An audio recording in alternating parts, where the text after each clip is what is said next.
I met with the Lieutenant Governor of British Columbia, Janet Austin, and she has granted my request to dissolve the Legislative Assembly. The campaign begins. How NDP leader John Horgan defends his move to hold an early election, and the reaction. A Vancouver councillor accused of conflict of interest. Why bar owner Michael Wiebe is being asked to step down. And celebrating 60 years of television news. There's one man here I must talk to.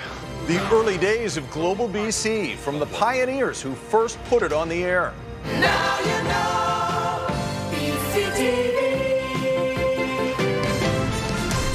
You're watching Global BC. This is Global News Hour at 6. Good evening and thanks for joining us. Sophie is off tonight. Well, get ready to head to the polls. Election Day is Saturday, October 24th. And every aspect of the campaign will be impacted by the COVID-19 pandemic. Let's bring in Richard Zussman right now from Victoria. Richard, John Horgan visited the Lieutenant Governor this morning. Janet Austin agreed to dissolve Parliament. How does he justify the timing? Yeah, it's all about going to the polls now. October 24th, Chris, is when we'll be off, and the campaign starting with a broken promise. In essence, the NDP ripping up the deal they signed with the Greens. They said they weren't going to call an early election. They have, and now we're off to a campaign that's going to be unlike any other we've ever seen in this province.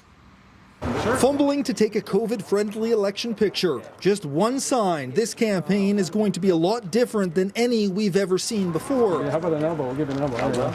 NDP leader John Horgan kicking off his re-election bid. I want everyone to know that I've struggled mightily with this decision, and it did not come easy to me. Horgan launching the campaign in a Langford neighborhood, his home, after asking Lieutenant Governor Janet Austin to dissolve Parliament Monday morning and triggering an October 24th election. The early election call breaking a central part of the deal with the Greens that explicitly said the NDP wouldn't call an early election. I believe that what we did in the past was one thing. What we need to do in the future is quite another matter. And the best way forward is to ask the people of British Columbia where they want to go and who they want to lead them. The ongoing pandemic will overshadow the entirety of the election. Horgan says he needs the support of British Columbians in order to manage the response moving forward.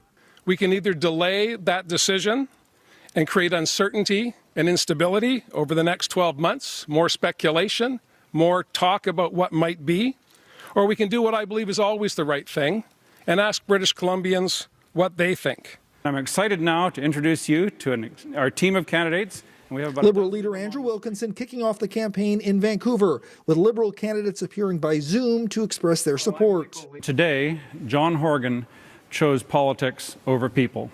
And on the issue of government stability, Green Party leader Sonia Furstenau says she told Horgan on Friday the NDP had the Greens' full support until October 2021, the date that was supposed to be the next election. This is not a time when we put the interests of a political party ahead of the British Columbians who need to know that we are here to serve them. Recent polls are pointing to Horgan winning a majority, meaning winning 44 seats or more. The NDP won 41 seats in 2017, the Liberals 43 and the Greens 3.